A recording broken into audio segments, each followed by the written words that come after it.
تم جانتے ہو کہ دنیا کا مصروف ترین ایئرپورٹ کون سا ہے؟ ان کی نظریں میرے چہرے پر جم گئی۔ میں نے 5-7 ایئرپورٹوں کا نام لیا، لیکن ہر نام پر انہوں نے نفی میں سر ہلا دیا۔ میں نے تھک کر عرض کیا، سر آپ ہی فرما دیجیے۔ وہ میٹھے لہجے میں بولے، شکاگو کے اوہیر کا شمار دنیا کے مصروف ترین ایئرپورٹس میں ہوتا ہے۔ اس ایئرپورٹ سے روزانہ 119 انٹرنیشنل فلائٹس اڑتی ہیں۔ یہ اس وقت دنیا کا 8واں بڑا، جبکہ 2008 تک یہ دنیا کا دوسرا بڑا ایئرپورٹ تھا۔ اس نے 2003 میں شمالی امریکہ کے بہترین ایئرپورٹ کا اعزاز بھی حاصل کیا تھا۔ اس کے 4 ٹرمینل اور 182 گیٹ ہیں۔ میں نے انہیں ستائشی نظروں سے دیکھا۔ وہ مسکرا کر بولے، لیکن کہانی یہ نہیں، کہانی اس ایئرپورٹ کا نام ہے۔ اوہیر ایک چھوٹا سا سرکاری ملازم تھا۔ اوہیر کا پورا نام بچ اوہیر تھا۔ وہ امریکی فوج میں فائٹر پائلٹ تھا۔ دوسری جنگ عظیم کے دوران اس کی duty aircraft carrier Lexington پر لگ گئی۔ یہ aircraft carrier Pacific Ocean میں کھڑا تھا۔ اوہیر اور اس کے دوسرے فائٹر پائلٹس بحری جہاز سے اپنے طیارے اڑاتے تھے، جاپانیوں پر حملے کرتے تھے اور واپس آ جاتے تھے۔ 1941 دسمبر کی ایک شام اوہیر اپنے ساتھیوں کے ساتھ اڑا۔ یہ لوگ ابھی چند میل دور گئے تھے کہ اوہیر نے اپنے سنگل انجن گرومین F-4F طیارے کے فیول کی سوئی دیکھی۔ اس طیارے میں پیٹرول بہت کم تھا۔ اوہیر نے اپنے چیف کو اپنی پوزیشن بتا دی۔ چیف نے اسے فوری طور پر واپس جانے کا حکم دے دیا۔ اوہیر ایئر کرافٹ کیریئر کی طرف واپس مڑ گیا۔ جب وہ کیریئر کے قریب پہنچا تو اس نے ایک عجیب منظر دیکھا۔ اس نے دیکھا کہ 9 جاپانی طیارے کیریئر پر حملہ آور ہیں اور کیریئر کی حفاظت کے لیے وہاں کوئی طیارہ موجود نہیں۔ اس صورتحال میں اوہیر کے پاس 2 راستے تھے۔ وہ اکیلا ان تمام جاپانی طیاروں کا مقابلہ کرتا یا پھر وہ اپنی جان بچا کر فرار ہو جاتا۔ اوہیر ایک دلیر شخص تھا، لہٰذا اس نے مقابلہ کرنے کا فیصلہ کیا۔ وہ جاپانی طیاروں پر پل پڑا۔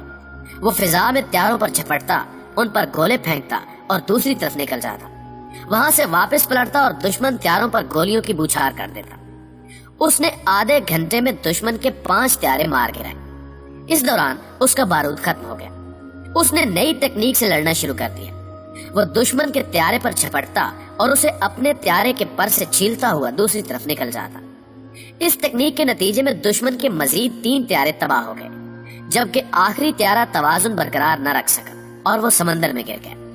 اوہیر کیریئر پر اتر آیا۔ اسی اسنا میں اس کے ساتھی پائلٹس واپس آ گئے۔ اوہیر نے انہیں ساری بات بتائی، لیکن ان لوگوں نے یقین کرنے سے انکار کر دیا۔ اس زمانے میں امریکی فضائیہ کے تمام طیاروں میں کیمرے نصب ہوتے تھے۔ یہ کیمرے آپریشنز کے دوران تصویریں اتارتے رہتے تھے۔ اوہیر اپنے طیارے سے کیمرہ اتار کر لے آیا۔ جب تصویریں بن کر آئیں تو پورے امریکہ میں شور ہو گیا۔ امریکہ کا بچہ بچہ اوہیر زندہ باد کے نعرے لگانے لگا۔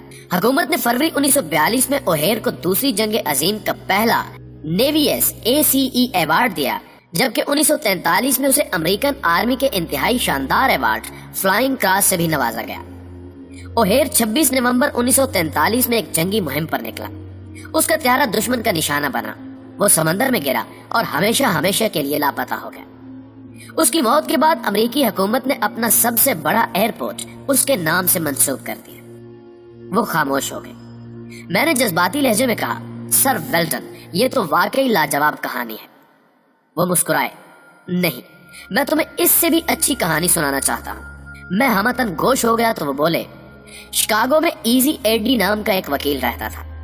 اللہ تعالیٰ نے اسے بے تحاشا ذہانت سے نواز رکھا تھا۔ اسے امریکہ کا سارا قانون ازبر تھا۔ وہ شکاگو کا سب سے بڑا اچھا مقرر بھی تھا۔ کیریئر کے آغاز میں اس کی ملاقات الکپون نام کے ایک بدماش سے ہو گئی۔ الکپون شکاگو مافیا کا لاڈ تھا۔ پورا شہر اس سے ڈرتا تھا۔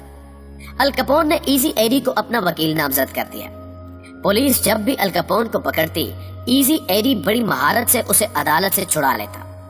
اس زمانے میں لوگ کہتے تھے کہ اگر الکپون کو ایزی ایڈی کا تعاون حاصل نہ ہو تو اس کا سارا مافیا 1 مہینے میں بکھر جائے۔ ایزی ایڈی نے الکپون سے بے تحاشا مالی فوائد حاصل کیے۔ اس کا شمار شکاگو کے امراء میں ہوتا تھا۔ اس کے پاس شہر کا سب سے بڑا فارم ہاؤس تھا۔ وہ 20 گاڑیوں اور لمبے چوڑے بینک بیلنس کا مالک تھا۔ ایزی ایڈی کا ایک ہی بیٹا تھا۔